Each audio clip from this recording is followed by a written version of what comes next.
സംഘടനകളൊക്കെ അവിടെ നിലനിൽക്കുന്നുണ്ടോ ഇപ്പോഴും എന്ന കാര്യം ചോദ്യ ചിഹ്നമാണ്. മലയാളി സംഘടനകൾ അല്ലെങ്കിൽ ഇന്ത്യൻ ഓർഗനൈസേഷൻസ് എല്ലാം ഇവിടെ വളരെ ആക്റ്റീവായിട്ട് നമ്മുടെ കൾച്ചറൽ പ്രൊമോഷനൊക്കെ പ്രവർത്തിക്കുന്നുണ്ട്. That is good actually. 6 regions ഉണ്ട്. America region, India, far east and Australia, middle east, Africa and India, Europe plus Europe.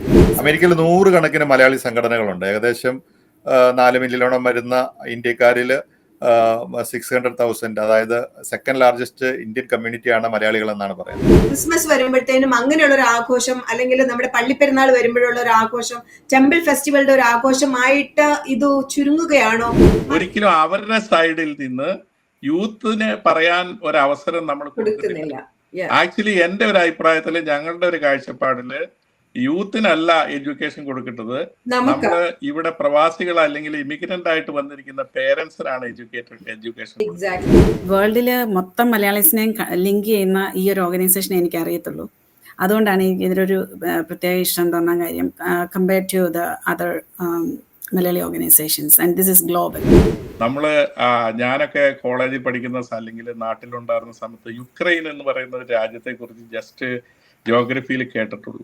അന്ന് യുദ്ധം വന്നപ്പോഴാണ് നമ്മൾ അറിയുന്നത് അവിടെ 10,000-ൽ കൂടുതൽ സ്റ്റുഡൻസ്, യങ്സ്റ്റേഴ്സ്, 10,000-കണക്കിന് സ്റ്റുഡൻസ് അവിടെ ഉണ്ട്. അറിയാമോ എത്ര WMC ആണെന്ന് അറിയാമോ? സംഘടനയെ പറ്റി പറയാം, ഞാൻ WMC പറ്റി പറയാം. ആഫ്രിക്കയില് തോട്ടകൃഷി ചെയ്യുന്ന ഇന്ത്യക്കാർ ഒരുപാട് പേരുണ്ട്, നമ്മൾ അറിയില്ല. നമ്മൾ ചില കാര്യങ്ങളിൽ അല്ലെങ്കിൽ IT മേഖല, അല്ലെങ്കിൽ ബിസിനസ് മേഖല, അല്ലെങ്കിൽ ടെക്സ്റ്റൈൽ മേഖല, ഇതിനെക്കുറിച്ച് മാത്രമേ നമ്മൾ ലോകവ്യാപകമായിട്ട് ഫോക്കസ് ചെയ്യുന്നു. ഞാൻ എപ്പോഴും പറയാറുണ്ട്, ഒരു വള്ളം കരയ്ക്ക് തള്ളി കടലിൽ ഇറക്കിയെങ്കിലേ മീൻ പിടിക്കാൻ പറ്റൂ. ഇവിടെ ഫൈറ്റിംഗ് ഈ വള്ളം ഞാൻ ഇറക്കാം നമ്മളിവിടെ അരിയാണ്. എൻ്റെ ഒരു കൂട്ടുകാരൻ്റെ മകൻ പറഞ്ഞത് he hate that organisation because you guys fight. അപ്പം നമ്മളെ കണ്ടിട്ടാണ് നമ്മുടെ കുട്ടികൾ പഠിക്കുന്നത്. പുതിയ തലമുറയിലെ സംഘടനയിലേക്ക് അവരാരും വരുന്നില്ല.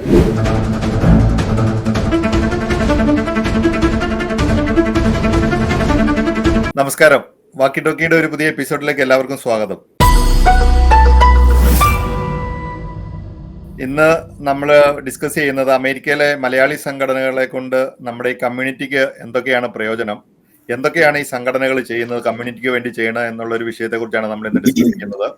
ഇന്നത്തെ ഈ ഡിസ്കഷനിൽ പങ്കെടുക്കുന്നത് PC മാത്യു കമ്മ്യൂണിറ്റി ലീഡറാണ്, സണ്ണി മറ്റമന ഫൊക്കാന ഇന്റർനാഷണലിന്റെ ചെയറാണ്, പ്രിയ വെസ്ലി വേൾഡ് മലയാളി കൗൺസിലിന്റെ അമേരിക്ക റീജിയന്റെ വൈസ് പ്രസിഡന്റ് ആണ്, പിന്നെ പറ്റീഷ്യ ഉണ്ട്. അപ്പം നമ്മൾ ഈ അമേരിക്കയിലെ കഴിഞ്ഞ ദിവസം നമ്മളൊരു ന്യൂസ് കണ്ടിരുന്നു. ന്യൂസ് കണ്ടപ്പോൾ എനിക്ക് തോന്നുന്നത് ഫൊക്കാനയുടെ ഒരു സുവനീറുമായിട്ട് ബന്ധപ്പെട്ട ഒരു അതിൻ്റെ അകത്ത് കുറേ കാര്യങ്ങൾ പറയുന്നുണ്ട്. അതായത് ഇവിടെ നമ്മുടെ മലയാളി കമ്മ്യൂണിറ്റിക്ക് ചെയ്യുന്ന, കമ്മ്യൂണിറ്റിയെ ഡെവലപ്പ് ചെയ്യാൻ വേണ്ടി ചെയ്യുന്ന കുറേ കാര്യങ്ങൾ അതിന്റെ ഒരു ഇൻട്രോയിൽ പറയുന്നുണ്ട്. അപ്പോൾ നമ്മുടെ കമ്മ്യൂണിറ്റിയുടെ ഒരു വികസനത്തിന് വേണ്ടി ആയിരിക്കണമല്ലോ ഈ മലയാളി സംഘടനകൾ എല്ലാം പ്രവർത്തിക്കേണ്ടത്. അമേരിക്കയിൽ 100 കണക്കിന് മലയാളി സംഘടനകളുണ്ട്. ഏകദേശം 4 മില്യണോളം വരുന്ന ഇന്ത്യക്കാരിൽ 600,000, അതായത് സെക്കൻഡ് ലാർജസ്റ്റ് ഇന്ത്യൻ കമ്മ്യൂണിറ്റിയാണ് മലയാളികൾ എന്നാണ് പറയുന്നത്.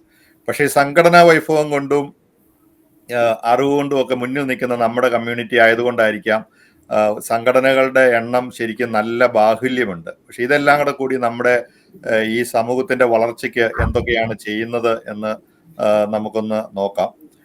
ഇതിന് പറ്റീഷ, ഇതിന്റെ കൂടെ എന്തെങ്കിലുമൊക്കെ ആഡ് ചെയ്യാണ്ടോ? ഏത് കാര്യത്തെ കുറിച്ചാണ് നമുക്ക് ഇന്ന് സംസാരിക്കുന്നത്? നമ്മുടെ മലയാള കമ്മ്യൂണിറ്റി എന്ന് പറയുന്നത് അമേരിക്കയിലുള്ള കേരളീയർ രൂപീകരിക്കുന്ന സാംസ്കാരിക കമ്മ്യൂണിറ്റി സംഘടനകൾ എന്ന് പറയുന്നത് ഒരു വെറും സാമൂഹിക ഗ്രൂപ്പ് മാത്രമല്ല, അതൊരു സാംസ്കാരിക പാലം എന്ന് വേണമെങ്കിൽ പറയാം. അത് വന്നിട്ട് ഇപ്പൊ നമ്മൾ പറയും 7 കടല് കടന്നാണ് നമ്മളൊക്കെ ഇവിടെ താമസിക്കുന്നതെന്ന് പറയുന്നത്. ഈ 7 കടല് കടക്കുന്നത് പോലെ തന്നെ നമ്മളുടെ ഈ ഒരു സംസ്കാരത്തെയും അങ്ങനെ തന്നെ ഒരു ആത്മാവിനെ വഹിച്ചുകൊണ്ട് കടല് കടന്ന് വന്നിരിക്കുന്ന പോലെ തന്നെയാണ് ഈ ഓർഗനൈസേഷൻസ് എന്ന് പറയുന്നത്, ഈ കമ്മ്യൂണിറ്റി സംഘടനകൾ എന്ന് പറയുന്നത്.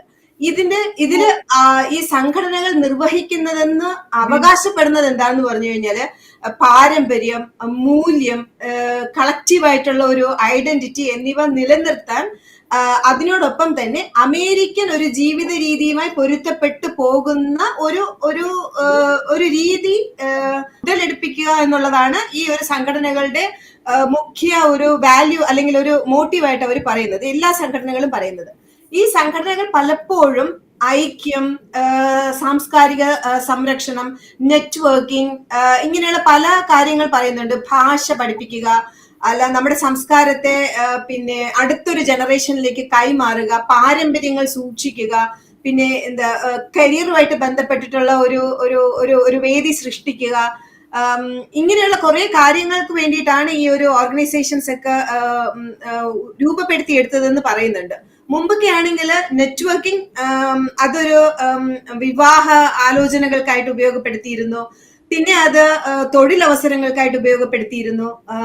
പുതിയതായിട്ട് വരുന്ന പ്രവാസികളെ ഹെൽപ്പ് ചെയ്യാൻ വേണ്ടിയിട്ട് ഉപയോഗപ്പെടുത്തിയിരുന്നു. പക്ഷെ അത് ഒരു സംഘടനയിൽ നിന്ന് മാറി പല പല ഗ്രൂപ്പുകളായിട്ട് മാറി കഴിഞ്ഞപ്പോഴത്തേനും ഈ ഒരു കാര്യങ്ങളൊക്കെ അവിടെ നിലനിൽക്കുന്നുണ്ടോ ഇപ്പോഴും എന്ന കാര്യം ചോദ്യ ചിഹ്നമാണ്. ഈ ഒരു വാല്യൂസും അല്ലെങ്കിൽ ഈ ഒരു മോട്ടീവ്, ഈ ഒരു മിഷനിൽ നിന്നൊക്കെ വ്യതിചലിച്ചുകൊണ്ട് സംഘടനകളുടെ ഒരു വാല്യൂല് മാറ്റം വന്നു പോയിട്ടുണ്ടോ എന്നൊരു സംശയം ഉടലെടുക്കുന്നുണ്ട്.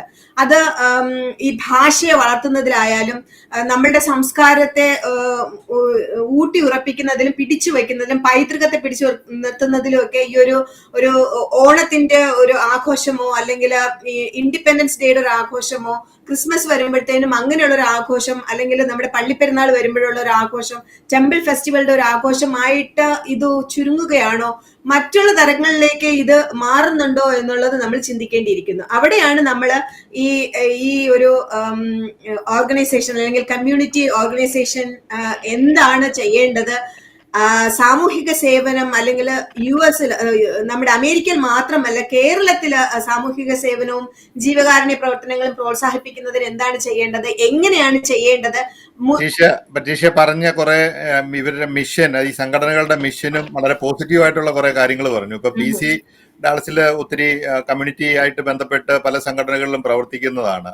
ഈ സംഘടനകൾ കൂടുതലും ഈ തമ്മിത്തൽ, ഇപ്പൊ ഞാൻ പറയാം, ഇപ്പൊ ഫൊക്കാനക്കകത്ത് ഒരു സ്പ്ലിറ്റ് ഉണ്ടായിട്ടുണ്ട്. ഫൊക്കാന 3ആയിട്ടില്ലെന്ന് തോന്നുന്നു, 2ആയിട്ട് ഉള്ളൂ എന്ന് തോന്നുന്നു. വേൾഡ് മലയാളി കൗൺസിൽ തന്നെ 2ഓ 3ഓ ഇവിടെയുണ്ട്. അപ്പൊ ഈ സംഘടനകളുടെ ഈ എണ്ണം കൂടുന്നത് കൊണ്ടൊന്നും ഒരു കുഴപ്പമില്ല. പക്ഷെ ഈ സംഘടനകളൊക്കെ നമ്മുടെ കമ്മ്യൂണിറ്റിക്ക് വേണ്ടി പ്രവർത്തിക്കണം. PC പ്രത്യേകിച്ചും മെയിൻ സ്ട്രീമിലും കൂടെ പ്രവർത്തിക്കുന്ന ഒരാളാണ്. അപ്പൊ നിങ്ങൾക്ക് സിറ്റി കൗൺസിലിലേക്ക് മത്സരിക്കുമ്പോഴോ അല്ലെങ്കിൽ നിങ്ങൾക്ക് ഈ കമ്മ്യൂണിറ്റി ഈ സംഘടനകളുടെ വല്ല സപ്പോർട്ട് കിട്ടുന്നുണ്ടോ? ഈ സംഘടനകൾ ഏതൊക്കെ രീതിയിലാണ് നിങ്ങളുടെ പ്രദേശത്ത് പ്രവർത്തിക്കുന്നത്?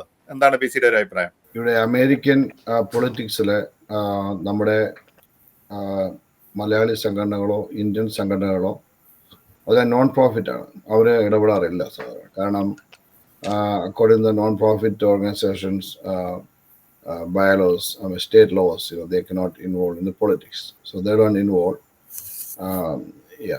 But മലയാളി സംഘടനകൾ അല്ലെങ്കിൽ ഇന്ത്യൻ ഓർഗനൈസേഷൻസ് എല്ലാം ഇവിടെ വളരെ ആക്റ്റീവായിട്ട് നമ്മുടെ കൾച്ചറൽ പ്രൊമോഷനൊക്കെ പ്രവർത്തിക്കുന്നുണ്ട്. That is good actually one way. അപ്പം അവരുടെ ഭാഗത്തു നിന്നൊരു സപ്പോർട്ട് എന്ന് പറഞ്ഞാൽ ഒഫീഷ്യലി ഒരു എൻഡോഴ്സ്മെന്റ് നമുക്ക് കിട്ടാറില്ല, ഇലക്ഷനൊക്കെ. That's what I wanted to tell you guys. പ്രിയ എത്ര നാളായി ഈ സംഘടനകളൊക്കെ ആയിട്ട് ചേർന്ന് പ്രവർത്തിക്കാൻ തുടങ്ങിയിട്ട്? എങ്ങനെയാണ് നിങ്ങളുടെ ഒരു സംഘടനാ പ്രവർത്തനം? കമ്മ്യൂണിറ്റിക്ക് വേണ്ടി എന്താണ് വേൾഡ് മലയാളി കൗൺസിൽ ചെയ്യാൻ ഉദ്ദേശിക്കുന്ന കാര്യങ്ങളൊക്കെ? വേൾഡ് മലയാളി കൗൺസിൽ ഞാൻ ജോയിൻ ചെയ്തിട്ട് ഒത്തിരി നാളായിട്ടില്ല. സോ ഇവിടുത്തെ ചാപ്റ്ററിൻ്റെ ഇവിടുത്തെ പ്രോവിൻസ് ഡാളസ് മെട്രോപ്ലെക്സ് പ്രോവിൻസിൽ ഞാനിപ്പോൾ വിമൻസ് ഫോറത്തിൻ്റെ സെക്രട്ടറി ആയിട്ട് വർക്ക് ചെയ്യുന്നുണ്ട്. അതുപോലെ തന്നെ അമേരിക്ക റീജിയൻ്റെ VP അഡ്മിനായിട്ട്. ഞങ്ങളുടെ പ്രസിഡന്റ് ബ്ലസൻ മണ്ണിൽ from Florida is A fairly A new region. It is like the executive leadership right now. So എനിക്കിത് ഇഷ്ടപ്പെടാൻ കാര്യം, world Malayali council is the only organization that I know that has a 3-tier system: global, regional and provincial. So we have like 6 regions ഉണ്ട്. America region, India, far east and Australia, middle east, Africa and India. So Europe plus Europe.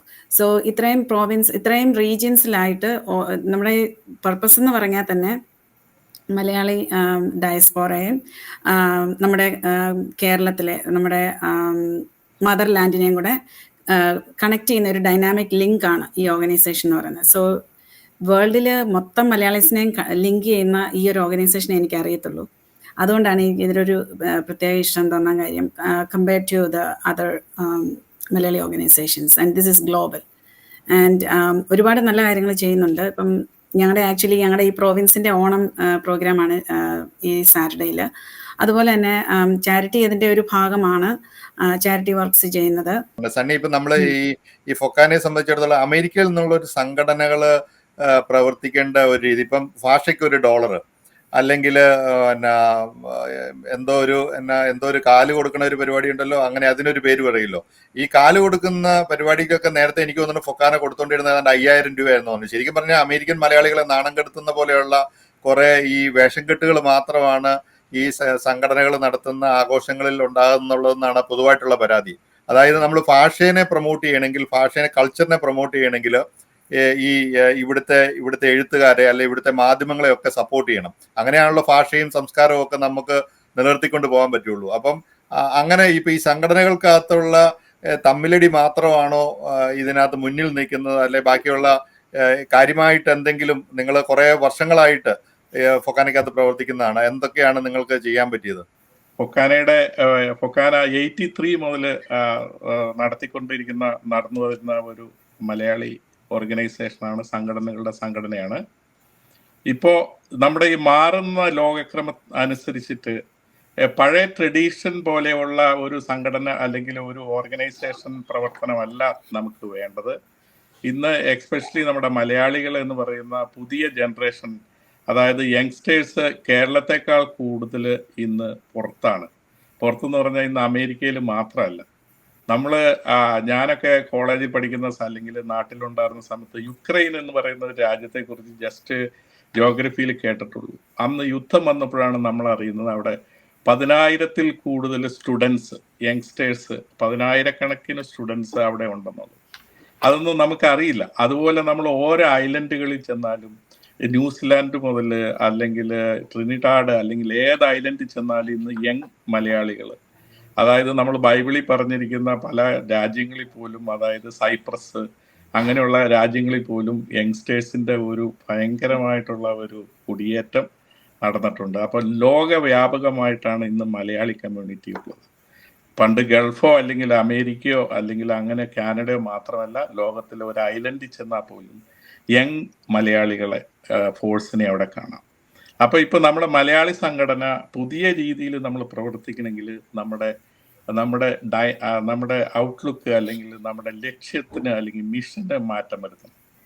അതുകൊണ്ട് ഞങ്ങൾ FOKANA international എന്ന രീതിയിൽ ലോകത്തുള്ള എല്ലാ കൺട്രീസിൽ നിന്നുള്ള മലയാളികളെ ഒരുമിപ്പിച്ചുകൊണ്ട്, ഇപ്പോൾ ജിൻസ്മോൻ പറഞ്ഞ പോലെ ഭാഷയ്ക്ക് $1 എന്നൊക്കെ പറഞ്ഞത് അത് പരിഷ്കരിച്ചുകൊണ്ട്, നമ്മുടെ പുതിയ ടെക്നോളജി ഉപയോഗിച്ചുകൊണ്ട് അല്ലെങ്കിൽ സൂം മീറ്റിംഗ് ഉപയോഗിച്ചുകൊണ്ട് നമ്മൾ ലോകത്തുള്ള എല്ലാ ആളുകളുമായിട്ട് നമുക്ക് സംസാരിക്കാനും ആശയവിനിമയം നടത്താനും സാധിക്കും.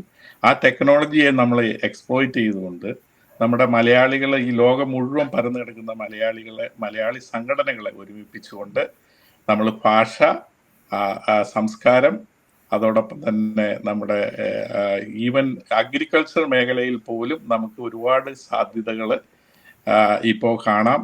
ഇപ്പോൾ ഒരുപാട്, ഞാനൊരു എക്സാമ്പിൾ പറഞ്ഞു കഴിഞ്ഞിട്ടുണ്ടെങ്കിൽ, ആഫ്രിക്കയിൽ തോട്ടകൃഷി ചെയ്യുന്ന ഇന്ത്യക്കാർ ഒരുപാട് പേരുണ്ട്, നമ്മൾ അറിയില്ല. നമ്മൾ ചില കാര്യങ്ങളിൽ അല്ലെങ്കിൽ IT മേഖല അല്ലെങ്കിൽ ബിസിനസ് മേഖല അല്ലെങ്കിൽ ടെക്സ്റ്റൈൽ മേഖല ഇതിനെക്കുറിച്ച് മാത്രമേ നമ്മൾ ലോകവ്യാപകമായിട്ട് ഫോക്കസ് ചെയ്യുന്നുള്ളൂ. പക്ഷേ നമ്മൾ ഘാന അങ്ങനെയുള്ള കൺട്രീസിലൊക്കെ ആയിരക്കണക്കിന് ഏക്കറുകൾ ഫലഭൂയിഷ്ഠമായ മണ്ണുള്ള സ്ഥലങ്ങളാണ്. അവിടെ ആളുകൾ, എക്സ്പെഷ്യലി നോർത്ത് ഇന്ത്യക്കാരാണ് അത് ചെയ്യുന്നത്. നമ്മൾ കൃഷിക്കാരാണെങ്കിലും പട്ടേൽ അല്ലെങ്കിൽ ഗുജറാത്തികൾ ഒരുപാട് തോട്ടകൃഷികൾ അവിടെ ചെയ്ത് കാശുണ്ടാക്കുക അല്ലെങ്കിൽ വ്യവസായം ചെയ്യുന്നുണ്ട്. അത് മലയാളികളും അതിനകത്തുണ്ട്. ഞാനൊരു മലയാളി എനിക്ക് പരിചയപ്പെടാൻ പറ്റി. അത് അവിടെ നമ്മുടെ പണ്ട് പാലായിൽ നിന്നൊക്കെ ഹൈ റേഞ്ചിൽ പോയി കൃഷി ചെയ്യുന്ന പോലെ ആഫ്രിക്കൻ കൺട്രീസിൽ പോയി കൃഷി ചെയ്യുന്ന മലയാളികൾ വരെയുണ്ട്. ഓൾമോസ്റ്റ് 25ഓളം കൺട്രീസിൽ നിന്നുള്ള മലയാളി അസോസിയേഷൻസ് ഞങ്ങളുമായിട്ട് ബന്ധപ്പെട്ടിട്ടുണ്ട്. ഞങ്ങളുടെ പ്രവർത്തനങ്ങൾ ജസ്റ്റ് സ്റ്റാർട്ട് ചെയ്തിട്ടുള്ളൂ. ഒരു പുതിയ ലക്ഷ്യത്തോടു കൂടിയാണ്. മറ്റുള്ള എല്ലാ സംഘടനകളും, നമ്മുടെ ഫൊക്കാന ഇങ്ക് എന്ന് പറയുന്ന ഓർഗനൈസേഷൻ ഉണ്ട്. അത് ഫൊക്കാന ഇങ്കുമായിട്ട് ഞങ്ങൾ ഫൊക്കാന എന്ന പേരിൽ തന്നെയാണ്, ഞങ്ങളുടെ സുഹൃത്തുക്കളാണ്. ഞങ്ങൾ അവരുമായിട്ട് ഒരു കോമ്പറ്റീഷനോ അല്ലെങ്കിൽ അവരുമായിട്ട് എതിർത്തുകൊണ്ടോ ഒന്നും മാത്രം അല്ല ചെയ്യുന്നത്. ഈ federation of Kerala association of North America 83-ൽ രജിസ്റ്റർ ചെയ്ത, ന്യൂയോർക്കിൽ രജിസ്റ്റർ ചെയ്ത സംഘടനയായിട്ടാണ് ഞങ്ങൾ മുന്നോട്ട് പോകുന്നത്. ആ സംഘടനയുടെ ലക്ഷ്യങ്ങൾ മാറി ഈ മാറുന്ന ലോകക്രമം അനുസരിച്ചിട്ട് ഞങ്ങൾ മാറ്റിക്കൊണ്ടിരിക്കുകയാണ്. നിങ്ങൾ ഈ പറയുന്ന സംഘടനകളുടെ പ്രവർത്തനങ്ങളെ കുറിച്ച് നിങ്ങൾ ഒത്തിരി കാര്യങ്ങൾ ചെയ്യുന്നുണ്ടെന്ന് പറയുന്നുണ്ട്. ഈ പല കാര്യങ്ങൾ ഇതെല്ലാം നമുക്ക് പേപ്പറിലാണ് ആൾക്കാർക്ക് കാണാൻ പറ്റുന്നത്. നമ്മൾ ചില ഇപ്പം ഫൊക്കാനയ്ക്കാണേലും ഫോമയ്ക്കാണേലും വേൾഡ് മലയാളി കൗൺസിലൊക്കെ ആണെങ്കിലും 1 വർഷം അല്ലെ 2 വർഷം കൂടുമ്പം ഒരു കോൺഫറൻസ് ഉണ്ടാകാറുണ്ട്. പക്ഷെ ഇതിനകത്തൊക്കെ എത്രമാത്രം ഈ നമ്മൾ പ്രഖ്യാപിക്കുന്ന പല കാര്യങ്ങളും കമ്മ്യൂണിറ്റിക്ക് വേണ്ടി, കമ്മ്യൂണിറ്റിക്ക് എത്രമാത്രം പ്രയോജനമുണ്ട്, കമ്മ്യൂണിറ്റിയുടെ ഇൻവോൾവ്മെന്റ് എത്രയുണ്ട്, ഇത്രയും വലിയൊരു സമൂഹം ഉള്ളിടത്തുനിന്ന് ഈ സമൂഹത്തിൽ നിന്നുള്ള ഒരു സപ്പോർട്ട് ഉണ്ടാവുന്നുണ്ട്. കുറച്ച് ആൾക്കാർ, വളരെ കുറച്ച് ആൾക്കാർ മാത്രം. ഒന്ന്, മലയാളികൾക്ക് ഈ സംഘടനകളോടൊന്നും വലിയ താല്പര്യമില്ല എന്ന് തോന്നുന്നു. അപ്പൊ ഇതിന്റെ ഈ ലീഡർഷിപ്പിൽ ഇപ്പൊ നിങ്ങൾ തന്നെ പറഞ്ഞ പോലെ ഫൊക്കാന ഇന്റർനാഷണൽ അല്ലെ ഫൊക്കാന ഇങ്ക് എന്ന് പറഞ്ഞ ഇപ്പൊ ഒരു ഇതിലേക്ക് വന്നു, പിന്നെ വിഭജനത്തിലേക്ക് വന്നു. അതൊക്കെ ഓക്കെ, കാരണം സംഘടനകളുടെ ലീഡർഷിപ്പിൽ വരുമ്പം അങ്ങനെയൊക്കെ സ്വാഭാവികമായിട്ട്. ഇപ്പം പ്രിയ പറഞ്ഞിപ്പം വേൾഡ് മലയാളി കൗൺസിലിന്റെ, അപ്പം വേൾഡ് മലയാളി കൗൺസിലിനും നിരവധി പിളർപ്പുകൾ ഉണ്ടായിട്ടുണ്ട്. പക്ഷെ കൂടുതൽ സംഘടനകൾ വന്നതുകൊണ്ട് കുഴപ്പമൊന്നുമില്ല. പക്ഷെ ഓരോ സംഘടനകളും നമ്മുടെ കമ്മ്യൂണിറ്റിക്ക് വേണ്ടി റിയലായിട്ട്, അതായത് ഈ എന്നാ പറഞ്ഞ മലയാളി കമ്മ്യൂണിറ്റിക്ക് ഇതിനോട് താല്പര്യമില്ല, ബിസിനസ് ചെയ്യുന്നവർക്ക് ബിസിനസ് കമ്മ്യൂണിറ്റിയോട് താല്പര്യമില്ല. കുറച്ച് ആൾക്കാരുടെ ഒരു നേതൃത്വത്തിൽ അവരുടെ ഒരു കപ്പാസിറ്റിയിൽ വെച്ചിട്ട് അവരൊരു കോൺഫറൻസ് വളരെ തട്ടിക്കൂട്ടി നടത്തുന്നു എന്നുള്ളതിനപ്പുറം ഈ പറഞ്ഞ പോലെ, അതുകൊണ്ടാണ് ചോദിച്ചത്, ഈ ഭാഷയ്ക്കൊരു ഡോളർ എന്നൊക്കെ പറയുന്നത് കൊണ്ട് എത്രമാത്രം വ്യത്യാസം നമ്മുടെ കമ്മ്യൂണിറ്റിയിൽ ഉണ്ടാക്കാൻ പറ്റും. ഇപ്പൊ പി സി സംഘടനകളൊക്കെ ആയിട്ട് കുറച്ചു കാലം വളരെ ആക്റ്റീവായിട്ട് ഉണ്ടായിരുന്നതാണല്ലോ. എന്താണ് പി സിക്ക് അതിനെക്കുറിച്ച് പറയാനുള്ളത്? എനിക്ക് ഈ സംഘടനയുടെ പ്രവർത്തനത്തിൽ, ഞാൻ അമേരിക്ക 2005 വന്ന പോലെ ഈ സംഘടനകളിൽ പ്രവർത്തിക്കുന്ന ആളാണ്. എന്നെ അന്ന് ഈ പറഞ്ഞ WMCയുടെ ഒരു പ്രൊവിൻസിൽ കൊണ്ട് മെമ്പറാക്കി എൻ്റെ ഒരു സുഹൃത്ത്. അപ്പോൾ അതെനിക്കറിയത്തില്ലായിരുന്നു 2 ഗ്രൂപ്പുണ്ടെന്ന്. ഞാൻ അതിനോട് ഒത്തു പ്രവർത്തിച്ച് ആ ഗ്രൂപ്പിൻ്റെ അതിനെ വളർത്താൻ വേണ്ടി ഷിക്കാഗോയിൽ ലാൻഡ് ചെയ്ത് അവിടെ പോയിട്ട് ചാപ്റ്റർ ഉണ്ടാക്കി, പ്രൊവിൻസ് ഉണ്ടാക്കി, ഫ്ലോറിഡ പോയി ഉണ്ടാക്കി. ടൊറോണ്ടോയിൽ ഒരു വർഷങ്ങളായിട്ട് പേരും മാത്രം ഒരാളെ ഉള്ളത്. ഞാൻ അവിടെ ന്യൂയോർക്കിൽ ചെന്ന് ഫംഗ്ഷൻ കഴിഞ്ഞ് ഞങ്ങൾ ടീമായിട്ട് ചെന്നിട്ട് അതിനുമ്പേൽ അറേഞ്ച് ചെയ്ത് നല്ലൊരു പ്രൊവിൻസ് ഉണ്ടാക്കി, വാൻകോവറിലുണ്ടാക്കി. അങ്ങനെ പല പ്രൊവിൻസുകൾ ക്രിയേറ്റ് ചെയ്ത് വളർത്തിയ ആളാണ്. അപ്പോൾ ഇപ്പോൾ അത് അന്ന് 2ആയിട്ട് ഉണ്ടെന്ന് എനിക്ക് അറിയത്തില്ലായിരുന്നു. ഇപ്പോൾ 2 പോയിട്ട് 3ആയി മാറിയത്. ഞാനതിനെ ബ്ലെയിം ചെയ്യുമല്ല. അപ്പം എല്ലാവരും സ്പ്ലിറ്റായിട്ട് കേരള കോൺഗ്രസ് പണ്ട് മനസ്സ പറഞ്ഞാൽ വളരും തോറും പിളരുകയും പിളരും തോറും വളരുകയും ചെയ്യുന്ന പറഞ്ഞാൽ ആ ഒരു കോൺസെപ്റ്റ് അത് കറക്റ്റ് ഓക്കെയാണ്. പക്ഷേ ഇത് സെയിം നെയിമിൽ വർക്ക് ചെയ്യുന്നതിൻ്റെ ഒരു അപക്വതയുണ്ടെന്നാണ് എൻ്റെ അഭിപ്രായം. പേര് ഇപ്പോൾ അമേരിക്കൻ മലയാളി എന്ന് പറഞ്ഞുകൊണ്ട് ഞാനൊരു സംഘടന രൂപീകരിച്ചു കഴിഞ്ഞാൽ തീർച്ചയായിട്ടും 10 മലയാളികളെ സംഘടിപ്പിക്കാൻ ഒരു പാടുമില്ല. But we have to put effort, that's all. പക്ഷേ ഈ സംഘടനകളെല്ലാം മോസ്റ്റ് ഓഫ് ദ പീപ്പിൾ ഞാൻ കണ്ടത്, ഇവർക്കെല്ലാവരും പലരും കേരളത്തിൽ വെച്ചോ അല്ലെങ്കിൽ ഇന്ത്യയിലോ ഒരു പൊസിഷനിലോ സ്കൂളിലോ കോളേജിലോ പലയിടത്തും ഒരു ടൈറ്റിലോ വർക്ക് ചെയ്തിട്ടുള്ളവരല്ല, ഒരു പൊസിഷൻ എടുത്തിട്ടുള്ളവർ, ലീഡർഷിപ്പ് കാണിച്ചിട്ടുള്ളവരല്ല പലരും. മെജോറിറ്റി കുറച്ച് പേരുണ്ട്. പക്ഷെ ഇവിടെ വരുമ്പോൾ അവർക്ക് ഒരു സെക്രട്ടറി ആകുക, ഒരു പൊസിഷൻ കിട്ടുക എന്ന് പറയുന്നത് ഭയങ്കര സന്തോഷമാണ്, ഒരു എക്സ്പോസറാണ്. അതാണ് അവരുടെ മെയിൻ ആഗ്രഹം. പിന്നീട് ഈ പൊസിഷന് വേണ്ടിയുള്ള ഫൈറ്റിംഗ് ആണ് ടൈറ്റിൽ. അപ്പോൾ ഇലക്ഷൻ വരുമ്പോഴത്തേക്ക് ഈ ഡേറ്റ എടുത്ത് നോക്കുന്നതോടെ റിയൽ മെമ്പേഴ്സ് വളരെ കുറവാണ്. പിന്നെ അത് തള്ളിക്കൂട്ടി പൊസിഷൻസ് എല്ലാം ക്രിയേറ്റ് ചെയ്ത് അത് അങ്ങനെ അങ്ങ് പോകും. മനസ്സിലായില്ലേ? അപ്പം ഇതിന് 3ആയിട്ട് ഒരു സംഘടന പിളർന്നു, ഫൊക്കാനെ 2ആയിട്ട് പിളർന്നു. ഫോമയും കൊണ്ടായ എങ്ങനെ ഫൊക്കാനയെന്ന് പിളർന്നിട്ടാണ് പോയത്. അപ്പോൾ ഇതെല്ലാം ടൈറ്റിലിന് വേണ്ടിയും ഈഗോ കൊണ്ടും ഒരാളുടെ ലീഡർഷിപ്പ്, ആ ഒരു ലീഡറിൻ്റെ കൂടെ കുറച്ച് പേര് കാണും, മറ്റൊരു ലീഡറിൻ്റെ കുറച്ച് പേര് കാണും. ഇവർ തമ്മിലുള്ള കോമ്പറ്റീഷൻ കൊണ്ട് ഈ സംഘടനയ്ക്ക് പ്രവർത്തിക്കാൻ കഴിയുന്നില്ല, പല കാര്യങ്ങൾ ഡെലിവറി ചെയ്യാൻ പറ്റുന്നില്ല കമ്മ്യൂണിറ്റി. എൻ്റെ എക്സ്പീരിയൻസ് ഞാൻ പറയുന്നത്. ബിക്കോസ് ഒരു കമ്മിറ്റി കൊണ്ടുവന്നൊരു ഒരു കാര്യം പ്രൊജക്റ്റ് ഡിസ്കസ് ചെയ്യുമ്പോൾ ഈ നല്ല കാര്യമാണെങ്കിൽ പോലും അതിനെ എതിർക്കുന്ന ഒത്തിരി പേരുണ്ടാവില്ല. നമ്മളെ ഇഷ്ടപ്പെടാത്ത, ഞാനൊരു പ്രൊജക്റ്റ് കൊണ്ടുവന്ന് എന്നെ ഇഷ്ടപ്പെടാത്തവരാണെങ്കിൽ അയാൾ എതിർക്കും, മറ്റുള്ള 2 പേര് കൂട്ടുപിടിക്കും, ഇത് ഫ്ലോപ്പായി പോകും. അപ്പം ഞാൻ എപ്പോഴും പറയാറുണ്ട്, ഒരു വള്ളം കരയ്ക്ക് തള്ളി കടലിൽ ഇറക്കിയെങ്കിലേ മീൻ പിടിക്കാൻ പറ്റൂ. ഇവിടെ ഫൈറ്റിംഗ് ഈ വള്ളം ഞാൻ ഇറക്കാം നമ്മളിവിടെ അരിയാണ്. See, until you deliver some to the community, this organisation is a vain. പണ്ട് ഞാൻ കോളേജ് പഠിക്കുമ്പോൾ പറയുന്ന ഒരു നേതാവ് പറയുമായിരുന്നു, നിങ്ങൾ വഴിക്കിടന്ന് തല്ല് കൊള്ളുമ്പോഴാണ് ജനങ്ങൾ നിങ്ങളെ കുറിച്ച് അറിയുന്നത്. ലീഡർഷിപ്പ് കൊണ്ടുവരാൻ വേണ്ടി. വാക്കുമുണ്ട് എന്നുള്ള ഒരു കാര്യം PC ഇപ്പൊ പറഞ്ഞല്ലോ. ശരിക്കും ആ ഒരു ലീഡർഷിപ്പ് വാക്കുമുണ്ടെങ്കിൽ നമ്മുടെ കമ്മ്യൂണിറ്റിക്ക് ശരിക്കും എന്തെങ്കിലും ഒരു ആവശ്യമുണ്ടോ? നമ്മളിപ്പോ ഈ സംഘടനകൾ പ്രവർത്തിക്കുന്ന കാര്യത്തിൽ ഇതൊക്കെ ഈ പറഞ്ഞ പല പ്രോഗ്രാമുകളും അനൗൺസ് ചെയ്യുമ്പം റിപ്പീറ്റ് ചെയ്തിട്ട് പറയാം, നമ്മളൊക്കെ 10, 20, 30 വർഷമായിട്ട് ഈ സംഘടനകളൊക്കെ തുടങ്ങിയത് അന്നേരം തൊട്ട് കേൾക്കുന്ന ചില പേരുകൾ മാത്രമേ ഉള്ളൂ. അതൊന്നും പ്രായോഗികമായിട്ട് നമ്മുടെ കമ്മ്യൂണിറ്റിക്ക് പ്രയോജനപ്പെടുന്നില്ല. ഇപ്പൊ നാട്ടിൽ പോയി മന്ത്രിമാരെയോ അല്ലെങ്കിൽ കുറച്ച് ആൾക്കാരെയൊക്കെ നിന്ന് കൂടെ നിർത്തി ഫോട്ടോ എടുക്കാനായിട്ട് ചില ചെയ്യുന്നു. അവരും ഇതിനെ ഒരു തമാശയായിട്ടാണ് ഈ അമേരിക്കൻ മലയാളികളുടെ ഈ ഇതൊക്കെ കാണുന്നതും ഒരു തമാശയായിട്ടാണ് അവർ കാണുന്നത്. അവർ വിളിച്ചാൽ അമേരിക്കൻ മലയാളികൾ ചെന്ന് വിളിച്ചു കഴിഞ്ഞാൽ ഏത് MLA മന്ത്രിയെ വരും, അവരെ കൂടെ നിർത്തി നമ്മളൊരു കുറച്ച് ഇത് കാണിക്കുന്നതല്ല. നമ്മൾ ശരിക്കും ഈ ഇവിടെയുള്ള മലയാളികൾക്ക് നമുക്ക് ഇങ്ങനെ ഒരു ലീഡർഷിപ്പിന്റെ അല്ലെങ്കിൽ ഇങ്ങനെ ഒരു സംഘടനകളുടെ എന്തൊക്കെ ആവശ്യങ്ങളാണ് ഉള്ളത്? അല്ല, ആ ഒരു കാര്യം പറയുമ്പോൾ ഈ വേൾഡ് മലയാളി കൗൺസിൽ തന്നെ ഒത്തിരി നല്ല കാര്യങ്ങൾ തുടക്കകാലത്ത് ചെയ്തിട്ടുണ്ട്. അന്ന് അവർക്ക് നല്ല മോട്ടീവ്സ് ഉണ്ടായിരുന്നു, എൻത്യൂസിയാസം ഉണ്ടായിരുന്നു. അവർ കൊച്ചു കുട്ടികളുടെ ശസ്ത്രക്രിയയ്ക്ക് ഫ്രീ ആയിട്ട് ഒരു 200 പേരോളം ചെയ്തിട്ടുണ്ട്. അങ്ങനെ ഒത്തിരി നല്ല കാര്യങ്ങൾ ചെയ്തു. പിന്നീട് ഇവർ ഈ പവർ ഉണ്ടായിട്ട് പിളർന്ന് പിന്നെ അതിലേക്കായിട്ട് ഇവർക്ക് എന്ത് ചെയ്തു, അവസാനം ഇവർക്ക് പ്രവർത്തനത്തിന്റെ ആ ശേഷി നഷ്ടപ്പെട്ടു പോയി. അപ്പോൾ പ്രിയക്ക് തന്നെ അറിയാമോ എത്ര WMC ആണെന്ന് അറിയാമോ? സംഘടനയെ പറ്റി പറയാം, ഞാൻ WMC പറ്റി പറയാം. അല്ല, ഞാൻ അതല്ല, അറിയാമോ എന്ന് ഞാൻ ചോദിച്ചതോളൂ.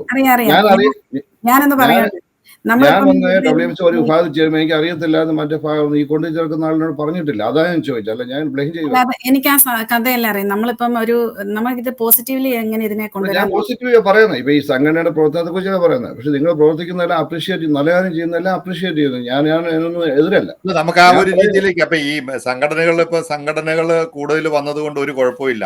നമ്മൾ ഈ ലോകത്ത് മുഴുവൻ ചെതറിക്കിടക്കുന്ന ഒരു വലിയ മലയാളി സമൂഹത്തിന് ഇങ്ങനെ കൂട്ടായി യോജിക്കെ പ്രവർത്തിക്കാൻ പറ്റുന്ന രീതിയിൽ ഇപ്പോൾ വേൾഡ് മലയാളി കൗൺസിലോ വേൾഡ് മലയാളി ഫെഡറേഷൻ, പിന്നെ വേറെ കുറെ സംഘടനകളുണ്ട്, പല സംഘടനകളും ഉണ്ട്. അതിനൊക്കെ ഈ പറഞ്ഞ പോലെ 50 രാജ്യങ്ങൾ 60 രാജ്യങ്ങളിലൊക്കെ പ്രൊവിൻസുകളും ഉണ്ടെന്ന് പറയുന്നു. അപ്പൊ അത് നമ്മളതിൻ്റെ അകത്തൊരു വിഷയമേ അല്ല. നമുക്ക് ക്രിയാത്മകമായിട്ട് നമ്മൾ ഇവിടെ ഈ സംഘടനകൾ പ്രവർത്തിക്കുന്നതുകൊണ്ട് നമ്മുടെ കമ്മ്യൂണിറ്റിക്ക് എന്തൊക്കെ പ്രയോജനം കിട്ടുന്നുണ്ട്, അല്ലെ എന്തൊക്കെ ആവശ്യങ്ങളാണ് നമുക്കുള്ളത്, ഈ സംഘടനക്ക് അഡ്രസ്സ് ചെയ്യാൻ പറ്റുന്ന, ഈ ഫോട്ടോഷൂട്ടിന് അപ്പുറം നമുക്ക് അഡ്രസ്സ് ചെയ്യാൻ പറ്റുന്ന എന്തൊക്കെ ചെയ്യാൻ പറ്റും. അപ്പൊ അത് ചെയ്യാനായിട്ട് ഇവിടുത്തെ നമ്മുടെ കമ്മ്യൂണിറ്റിയിൽ നിന്ന് വന്നിട്ടുള്ള മലയാളികൾ വന്ന് വളരെ സക്സസ് ആയിട്ട് ഈ പണം മാത്രം നോക്കി ജീവിക്കുന്ന ഒത്തിരി ആൾക്കാരും ഉണ്ട്. അപ്പൊ അത് അങ്ങനെയുള്ള അല്ലാത്ത എന്തൊക്കെ ചെയ്യാൻ പറ്റും. ഇപ്പൊ പ്രിയ എന്നാണേലും ആ ഒരു ഈ വേൾഡ് മലയാളി കൗൺസിലിന് അതിന്റെ ഒരു നേതൃത്വത്തിലേക്ക് വന്നു കഴിഞ്ഞപ്പോൾ എന്തെങ്കിലും കുറച്ചൊക്കെ ആശയം ഉണ്ടായിരിക്കുമല്ലോ. എന്താണ് പ്രിയക്ക് ഉണ്ടെന്ന് തോന്നുന്നത് ഇതിന്റെ അകത്ത്? സോ ഞാനൊരു 3-4 വർഷമായിട്ട് സൈലന്റ് ആയിട്ട് ഇരിക്കുമായിരുന്നു. ഇതിനകത്ത് ഒരു പിളർപ്പ് ഞാൻ എന്റെ കണ്ണു മുന്നിൽ കണ്ടുകൊണ്ട് തന്നെ ഇരിക്കുമായിരുന്നു. സോ എനിക്ക് റൈറ്റ് എന്ന് തോന്നിയ ഒരു ടീമിന്റെ കൂടെ ഞാൻ ജോയിൻ ചെയ്യുമായിരുന്നു. സോ അത്രയും ഇപ്പൊ ഒരു 12 പ്രോവിൻസസ് ഓൾറെഡി ആയിട്ടുണ്ട്. നെക്സ്റ്റ് 2 ഇയേഴ്സിൽ ഒരു 50 പ്രോവിൻസ് ആക്കുക എന്നുള്ളതാണ് ഞങ്ങളുടെ ഒരു ഗോള്. സോ ഈ പ്രോവിൻസസ് വളർത്തുന്നതുകൊണ്ട് നമുക്ക് നമ്പർ വെറുതെ കൂട്ടാൻ വേണ്ടിയിട്ടല്ല, മലയാളീസിന്റെ നീഡ് അനുസരിച്ച്. സോ ഒരുപാട് എക്സാമ്പിൾസ് ഞാൻ കേട്ടു. അതായത് കാനഡയിലൊക്കെ ഒരു സ്റ്റുഡന്റ് വന്ന് ലോകത്തിൽ ആരും അവരെ ഹെൽപ്പ് ചെയ്യാതില്ലാതിരുന്നപ്പോൾ അവിടെ ഉണ്ടായിരുന്ന ഒരു പ്രൊവിൻസിന്റെ ഒരു കെയർ ഓഫിലാണ് ആ കുട്ടിക്ക് ഒരു ഹെൽപ്പ് കിട്ടിയത്. അങ്ങനെ ലോകത്തിന്റെ ഏത് ഭാഗത്ത് പോയാലും ഒരു മലയാളിക്ക് ഒരു സഹായത്തിന് ഒരു പ്രോവിൻസ് അവിടെ ഉണ്ടെങ്കിൽ വേൾഡ് മലയാളി കൗൺസിലിന്റെ ആ ഒരു കണക്ഷൻ മുഖാന്തരം അവരെ ഹെൽപ്പ് ചെയ്യാൻ പറ്റുന്നു. പിന്നെ ഇപ്പം ഞങ്ങളൊരു ലെൻസ് എന്ന് പറഞ്ഞൊരു പ്രോഗ്രാം തുടങ്ങിയിട്ടുണ്ട്. Every month, like first one was last month. അത് റിയൽ എസ്റ്റേറ്റിനെ പറ്റിയായിരുന്നു. നമ്മളിവിടെ പ്രവാസി മലയാളികൾക്ക് റിയൽ എസ്റ്റേറ്റ് ഇഷ്യൂസ് ഇഷ്ടം പോലെ ഉണ്ട്. നാട്ടിൽ പ്രോപ്പർട്ടി ഓൺ ചെയ്യുന്നവർ, അല്ലെങ്കിൽ വീട് സ്ഥലമൊക്കെ ഓൺ ചെയ്യുന്നവർക്ക് ഉണ്ടാകുന്ന വിഷയങ്ങളെ പറ്റി ഒരു അഡ്വക്കേറ്റ് വിനോദ് നല്ല ഒരു ക്ലാസ്, അതിനെപ്പറ്റി വീണ്ടും റിക്വസ്റ്റ് വന്നിരിക്കുകയാണ്, അതിനെപ്പറ്റി ചെയ്യണം. So it's like A global zoom meeting. അതാണ് ഇപ്പം ഇനി അടുത്തത് വരുന്നത് ഡിമെൻഷ്യ. സോ നമുക്ക് ആനുകാലികമായിട്ട് നമ്മുടെ മലയാളി കമ്മ്യൂണിറ്റിക്ക് ആവശ്യമുള്ള വിഷയങ്ങളെ പറ്റി ഒരു എക്സ്പെർട്ടിനെ കൊണ്ട് സംസാരിപ്പിക്കുക, അവരുടെ ക്വസ്റ്റ്യൻസ് ചോദിക്കുക, ആൻസർ ചെയ്യുക. സോ അതൊക്കെ നമുക്ക് ഒത്തിരി അറിവ് പകരുന്ന കാര്യങ്ങളാണ്. പിന്നെ ഇപ്പൊ വേറൊരു വലിയ കാര്യം വരാൻ പോകുന്നത്, നമ്മുടെ ഈ ജനറേഷനെ പറ്റി മാത്രമേ ചിന്തിക്കുന്നുള്ളൂ. നമ്മൾ യൂത്തിനെ പറ്റി, നമ്മുടെ അടുത്ത തലമുറയെ പറ്റി, അവരെ ആ മലയാളി കമ്മ്യൂണിറ്റിയിൽ നിന്ന് വിട്ടു പോകാതിരിക്കാനായിട്ട് നമുക്ക് പല കാര്യങ്ങൾ ചെയ്യാൻ പറ്റും. സോ അതിന്റെ ഭാഗമായിട്ട് ഇപ്പൊ ബാബു സ്റ്റീഫൻ അച്ഛൻ പുതിയ പ്രസിഡന്റ് ആയിട്ടുണ്ട്. സോ അതിന്റെ ഭാഗമായിട്ട് ഒരു ഗ്ലോബൽ യൂത്ത് കോൺഫറൻസ് റോമിൽ, അത് പിള്ളേർക്ക് ഫ്രീ ആയിട്ട്, സോ അവർക്ക് എല്ലാവർക്കും മിങ്കിൾ ചെയ്യാനും. സോ ആ Malayalis all around the world, അവരുടെ പേരൻസ് ഇതിനകത്ത് ഇൻവോൾവ് ആണ്. നമ്മൾ മറ്റുള്ള ആളുകൾക്ക്, പാവങ്ങളെ ഹെൽപ്പ് ചെയ്യുകയൊക്കെ ചെയ്യുന്നതിന്റെ കൂട്ടത്തിൽ തന്നെ നമ്മുടെ ഓൺ ജനറേഷനെ പറ്റിയും നമ്മുടെ വരാൻ പോകുന്ന പിള്ളേരെ പറ്റിയും മുന്നോട്ടുള്ള ആളുകളെ പറ്റിയും നമ്മൾ ചിന്തിക്കണം. സോ അങ്ങനെ ഒരു കാര്യം ചെയ്യുന്നുണ്ട്. ഇപ്പൊ പിന്നെ ഒരു guest house plus world Malayali കൗൺസിലിന്റെ ഒരു ഓഫീസ് കൊച്ചിയിൽ കഴിഞ്ഞ മാസം ഓപ്പൺ ചെയ്തു. So it's free for all the WMC members. So അത് എല്ലാവരും കണക്ട് ചെയ്യാനായിട്ടുള്ള ഇപ്പം ഞങ്ങളുടെ ഒരു ഗ്ലോബൽ കോൺഫറൻസ് ഇപ്പം നടന്നപ്പം ബാങ്കോക്കിൽ പോയപ്പോൾ യൂത്ത് ഒക്കെ ഒത്തിരി ആക്റ്റീവായിട്ട് ഇൻവോൾവ് ചെയ്യുന്നത് കാണാൻ പറ്റി. സോ അതൊരു നല്ല സന്തോഷമാണ്. എനിക്കും ടീനേജേഴ്സ് പിള്ളേരുണ്ട്. So I wish my kids to be like involve in the Malayali community more actively. So അതിനൊക്കെ ഒരു നല്ല പ്ലാറ്റ്ഫോം ആയിട്ട് എനിക്ക് തോന്നി, because it's connecting the entire world. ഈ ഇവർ പറയുന്ന കാര്യങ്ങളൊക്കെ അറിയാലോ. ഇപ്പൊ നമ്മളൊക്കെ പല കോൺഫറൻസുകളും പങ്കെടുത്തിട്ടുണ്ട്. അപ്പൊ അതിന്റെ അകത്ത് ഈ പ്രിയ പറഞ്ഞ ഒരു പോയിന്റ് വളരെ കറക്റ്റ് ആണ്. ഇവിടുത്തെ യൂത്തിനെ നമ്മുടെ ഈ തലമുറയായിട്ട് കൂട്ടിയോജിപ്പിച്ച് നമ്മുടെ കമ്മ്യൂണിറ്റി സംസ്കാരമൊക്കെ പഠിപ്പിച്ച് കൊണ്ടുപോകാന്നൊക്കെ പറയുന്നുണ്ട്. പക്ഷെ അതിനൊക്കെ എത്ര ക്രിയാത്മകമായിട്ട് ഇവരുടെ ഭാഗത്തുനിന്ന് ആ പ്രവർത്തനം ഉണ്ടാകുന്നു എന്ന് പറയാൻ പറ്റില്ല. കാരണം ഈ നമ്മൾ പറയും ഈ ഭാഷയും സംസ്കാരവും ഒക്കെ ഇവരിലേക്ക് എത്തണമെങ്കിൽ ഇവർക്ക് ചില കാര്യങ്ങൾ ചെയ്യേണ്ടി വരും. ഇപ്പൊ ഫൊക്കാനയുടെ കഴിഞ്ഞ തവണ കോൺഫറൻസിൽ നമ്മൾ ചെന്നപ്പോൾ കണ്ടതാണ്. ഇവിടുത്തെ എഴുത്തുകാരുടെ ഒരു ലാന എന്ന് പറഞ്ഞ ഒരു സംഘടനയുടെ ഒരു മീറ്റിംഗ് അവിടെ ഒരു മെയിൻ സ്റ്റേജിൽ പറഞ്ഞിരുന്നതായിരുന്നു. അപ്പൊ അതുമായിട്ടൊക്കെ ബന്ധപ്പെട്ട് കുറെ പ്രശ്നങ്ങളുണ്ടായി. കാരണം അവർക്കൊന്നും അങ്ങനെയുള്ള പരിപാടികളൊന്നും ഇങ്ങനെ ഇപ്പൊ ഈ പറഞ്ഞ ഫൊക്കാന ഫോമയുടെ വേദിയിൽ അവർക്കൊരു മെയിൻ വേദിയിലൊന്നും ഒരു അവസരം കൊടുക്കുന്നില്ല. ഇപ്പം കലയും സാഹിത്യവും ഒന്നും ഇല്ലാത്ത സംസ്കാരം മുന്നോട്ട് പോവുകയല്ലോ. അപ്പൊ അതുകൊണ്ടാണ് ഞാൻ ആദ്യം തന്നെ പറഞ്ഞത്, ഭാഷയ്ക്ക് $1 എന്നൊക്കെ പറഞ്ഞാൽ ഈ ഡോളർ കൊണ്ട് പിരിച്ചിട്ട് നമ്മൾ ഈ കമ്മ്യൂണിറ്റിക്ക് വേണ്ടി എന്ത് ചെയ്യാൻ പറ്റുമെന്ന് ചില കാര്യങ്ങളുണ്ട് പരീക്ഷയ്ക്ക്. അതുകൊണ്ട് ഞാൻ പറഞ്ഞു, ഇവർ ഈ പറയുന്ന കാര്യങ്ങൾ കൂടാതെ നമുക്ക് ക്രിയാത്മകമായിട്ട് കമ്മ്യൂണിറ്റിക്ക് വേണ്ടി സംഘടനകൾ എന്തൊക്കെ ചെയ്യണമെന്ന് പ്രപ്പോസ് ചെയ്യാൻ പറ്റുന്ന, അല്ലെങ്കിൽ കമ്മ്യൂണിറ്റിക്ക് എന്തൊക്കെ ആവശ്യമുണ്ടെന്ന് അറിഞ്ഞാലേ അത് പരിഹരിക്കാൻ പറ്റുമെന്ന് പറയാൻ പറ്റുള്ളൂ. ഇപ്പം ഫൊക്കാന ഇന്റർനാഷണലും വേൾഡ് മലയാളി കൗൺസിലിനെ പോലെ തന്നെ റീജിയൻ ആയിട്ട്, അതായത് മറ്റുള്ള രാജ്യങ്ങളിലേക്ക് പടർന്ന് പന്തലിക്കാൻ വേണ്ടിയാണ് അവർ ശ്രമിച്ചുകൊണ്ടിരിക്കുന്നത്. ഇത് നമ്മള് ഇപ്പൊ ഏതൊരു സംഘടന ആയാലും നമുക്കൊരു ഒരു മിഷൻ വാല്യൂ ഒക്കെ ഉണ്ടെന്ന് നമുക്ക് പറയാം. അതുണ്ട്, തീർച്ചയായിട്ടും ഉണ്ട്. ഒരു ഭാവി ഒരു പദ്ധതി ഉണ്ടല്ലോ, ഒരു ഫ്യൂച്ചർ പ്ലാൻ എന്ന് പറയുമ്പോഴത്തേനും അതിൽ നമ്മൾ കൂടുതൽ കോൺസെൻട്രേറ്റ് ചെയ്യേണ്ടത് ഞാൻ വിചാരിക്കുന്നത് യൂത്തിന് വേണ്ടിയിട്ടുള്ളതായിരിക്കണം. കാരണം നമ്മള് ഇപ്പോ കുറച്ചു നേരത്തെ PC മാത്യു പറഞ്ഞതുപോലെ വളരും തോറും പിളരും തോറും വളരുകയും ചെയ്യുന്ന പോലെയാണ് സംഘടനകൾ എന്ന് പറയുന്നു. പക്ഷെ ഈ ഒരു വളർച്ചയും തളർച്ചയും പിളർച്ചയും ഒക്കെ ആയിരിക്കാം നമ്മുടെ യുവജനങ്ങളെ ഇതിൽ നിന്നും കുറച്ച് പിന്നോക്കം മാറാനായിട്ട് അവരെ പ്രേരിപ്പിക്കുന്ന ഘടകം ഇത് തന്നെയായിരിക്കാം. കാരണം അവർ ഈ ഓണവും ഈ ഒരു ആഘോഷങ്ങളിലൊക്കെ പങ്കെടുക്കുന്നുണ്ടാവും, പക്ഷെ അവരുടെ മനസ്സിൽ അവർ മാറി നിന്ന് സംസാരിക്കുന്നത് ഇത് തന്നെയാണ്. ഇത് തമ്മി തല്ലും ഈ ബഹളവും അടിയും ഒക്കെ ആണെന്നുള്ള ഒരു ചർച്ച അവിടെ നടക്കുന്നുണ്ടെന്നുള്ളത് നമ്മൾ കാണാതിരിക്കരുത്. അപ്പൊ എനിക്കിതിന്റെ തുടർച്ചയായിട്ട് എനിക്ക് പറയാനുള്ളത്, ഈ ഒരു കേരള പൈതൃകം നമ്മൾ വലിയ തോതിൽ നമ്മൾ പ്രദർശിപ്പിക്കുന്നതിനോടൊപ്പം തന്നെ ഈ അമേരിക്കൻ കമ്മ്യൂണിറ്റി സംഘടനകളുമായിട്ടുള്ള ഒരു പങ്കാളിത്തം വളരെ ആവശ്യമാണെന്ന് എനിക്ക് തോന്നുന്നുണ്ട്. കാരണം നമ്മളുടെ കുട്ടികൾ ഇവിടെ ജനിച്ച് ഇവിടെ പഠിച്ച് ഇവിടെ വളരുന്നതാണ്. അപ്പൊ അതിനൊരു കണക്ടിവിറ്റി ഉണ്ടെങ്കിൽ മാത്രമേ നമ്മളുടെ യൂത്തിനെയും ഇതിലേക്ക് ആകർഷിക്കാൻ പറ്റുകയുള്ളൂ, അവരെയും കൂടെ നമ്മളുടെ ഇതിലേക്ക് കണക്ട് ചെയ്യാൻ പറ്റുകയുള്ളൂ എന്നാണ് ഞാൻ വിചാരിക്കുന്നത്. ഇതൊരു ബാലൻസിങ് പോലെയാണ്. അതുപോലെ തന്നെ നമ്മളുടെ ഈ സംഘടനകൾക്കുള്ള നേട്ടങ്ങളെ നമ്മൾ അംഗീകരിക്കുന്നുണ്ട്. നമ്മൾ പറയുന്നുണ്ട് നമ്മൾ അത് ചെയ്യുന്നുണ്ട്, നമ്മൾ ഇത് ചെയ്യുന്നുണ്ട്, നമ്മൾ ഇനി ഇത് ചെയ്യാൻ പ്ലാൻ ചെയ്യുന്നുണ്ടെന്ന് പറയുമ്പോൾ നമ്മൾ അതൊക്കെ നമ്മുടെ നേട്ടങ്ങളായിട്ട് നമ്മൾ അംഗീകരിക്കുന്നുണ്ട്. ആ സമയത്ത് അറ്റ് ദ സെയിം ടൈമിൽ നമ്മുടെ ചാലഞ്ചസ് എന്താണെന്ന് നമ്മൾ നോക്കണം. ഈ ഓരോ സംഘടനകൾക്കുള്ള വെല്ലുവിളികൾ എന്തൊക്കെയാണെന്നുള്ളത്.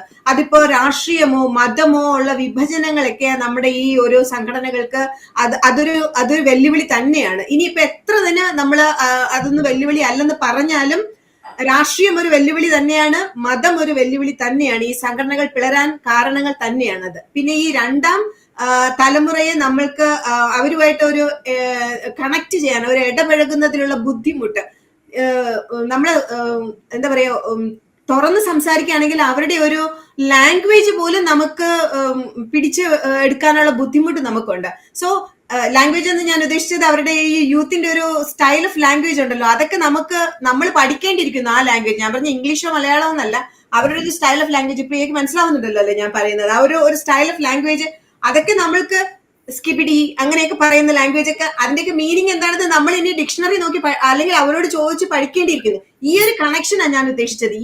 ഈ ഒരു കണക്ഷൻ നമ്മൾ എങ്ങനെയാ കൊണ്ടുവരേണ്ടതെന്ന് അതാണ് നമ്മൾ ഉദ്ദേശിക്കുന്നത്. കാരണം ആ ഒരു കണക്ഷൻ ഇല്ലെങ്കിൽ നമ്മൾക്ക് എങ്ങനെയാ ഇവരെ നമ്മളുടെ ഈ സംഘടനകളിലേക്ക് ആകർഷിക്കാൻ പറ്റുന്നത്? ഈ ഒരു ജനറേഷനോട് കൂടി ഈ സംഘടന ഇവിടെ അങ്ങ് നിന്നു പോകുമോ എന്നുള്ളൊരു ഭയം ഇല്ലാതെ ഇല്ല.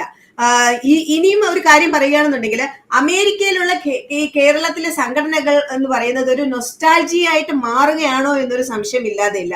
അവ വന്നിട്ട് എന്താ പറയുക, ഒരു ഐഡന്റിറ്റി ബിൽഡ് ചെയ്തിട്ട് അല്ലെങ്കിൽ അങ്ങനെ മാത്രം ഒതുങ്ങാതെ കമ്മ്യൂണിറ്റിയെ സപ്പോർട്ട് ചെയ്യുന്നതിനായിട്ടും അടുത്ത തലമുറയ്ക്കായിട്ട് ഒരു നമ്മളുടെ ഒരു പൈതൃകം കെട്ടിപ്പടുത്തുന്നതിന് വേണ്ടി എന്ത് ചെയ്യാൻ പറ്റും എന്നൊക്കെയാണ് നമ്മൾ ചിന്തിക്കേണ്ടത്. സംഘടന എന്നുള്ള നിലയിൽ ചിന്തിക്കേണ്ടിയിരിക്കുന്നതാണ് ഞാൻ ഉദ്ദേശിക്കുന്നത്. അത് നമ്മൾക്ക് വേണ്ടി ഇനി ഒന്നും ചെയ്തിട്ട് ഒരു കാര്യവുമില്ല. കാരണം നമ്മൾക്ക് നമ്മളുടെ പൈതൃകം എന്താണെന്ന് അറിയാം, നമ്മുടെ കൾച്ചർ എന്താണെന്ന് അറിയാം, നമ്മൾ എവിടുന്ന വന്നതെന്നറിയാം, നമുക്ക് ലാംഗ്വേജ് നന്നായിട്ട് അറിയാം.